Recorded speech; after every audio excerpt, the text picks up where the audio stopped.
Pertanyaannya, ketika Allah menyuruh kita membaca Quran, apakah Allah tetapkan waktunya?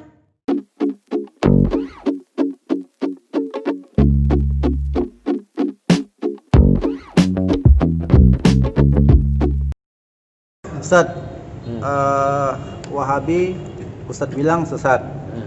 Mana dalilnya Ustaz? Kalau kami bilang setiap bid'ah sesat karena ada hadis Nabi yang begitu bunyinya. Ya, Wahabi itu kan nggak salah. Wahabi. Cuman Nabi mengatakan setiap bid'ah sesat. Siapa yang bilang itu? Nabi. Setiap bid'ah kata Nabi sesat. Baru kita tanya, bid'ah itu apa?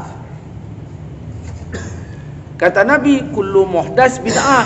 Setiap yang diada-adakan bid'ah. Kata Nabi, setiap bid'ah sesat. Berarti setiap yang diada-adakan sesat. Paham nggak ini? Kata Nabi, setiap bid'ah sesat. Ya, maka orang Wahabi komen, tidak ada bid'ah yang nggak sesat. Karena kata Nabi setiap bid'ah sesat. Baru kita tanya, bid'ah itu apa?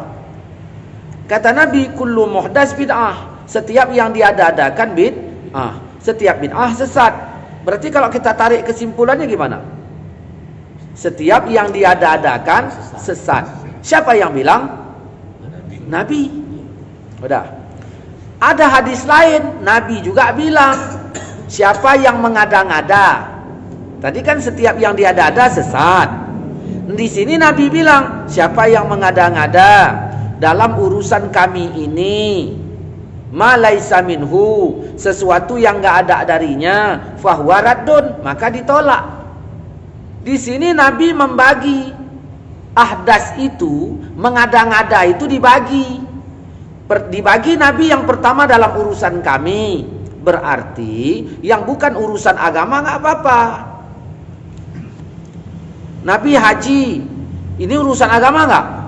Kita wajib haji seperti haji Nabi. Udah, Nabi haji naik onta. Ontanya agama apa enggak? Bukan, berarti enggak apa-apa naik Garuda. Karena bukan urusan agama. Sedangkan hadis yang pertama tadi enggak dibagi. Wahabi ngikut hadis yang pertama, nolak yang kedua. Di sini kurang ajar betulnya.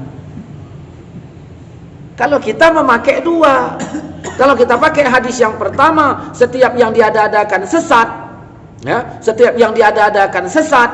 Nah, kecuali pakai hadis yang kedua, yang dalam urusan dunia, berarti nggak apa-apa naik Innova. Nah, kemudian dikait Nabi lagi, yang nggak ada dari agama, itu yang ditolak. Ternyata mengada-ngada ini, kalau dia urusannya agama, ya boleh dengan syarat ada dari agama. Contoh orang wirid malam Jumat. Orang wirid baca apa? Quran. Ada nggak dari agama? Nah, ada. Baca la ilaha illallah. Ada nggak dari agama? Spare partnya semuanya agama. Kata Nabi, yang nggak ada dari agama ditolak. Ternyata orang wirid dari agama semua. Nah, baru tinggal lagi waktu membaca. Kenapa malam Jumat? Pertanyaannya, ketika Allah menyuruh kita membaca Quran, apakah Allah tetapkan waktunya? Berarti terserah kita mau malam Jumat, mau malam Sabtu. Wahabi di sini gilanya. Gilanya apa? Kenapa dia komplain terhadap waktunya? Sedangkan Allah tidak mau menjelaskan waktunya. Makanya saya nggak tahu bilang lah, entah peko, entah pau, entah apa, nggak ngerti lah saya. Lalu dia minta dihormati. Ustadz kok ngomongnya kasar, minta dihormati. Ya, ada orang berselemak, badannya kena letong, kena lincung. Dia datang, Ustadz kenapa nggak hormat amaku? Gimana aku mau hormat? Kau kena letong, kena lincung. Gimana aku mau hormat kepada Wahabi? Karena Wahabi pemahamannya berselemak. Kalau berselemak letong sama lincung, dirinya ini berselemak dengan pemahaman ayat dan hadis menghukumi orang lain.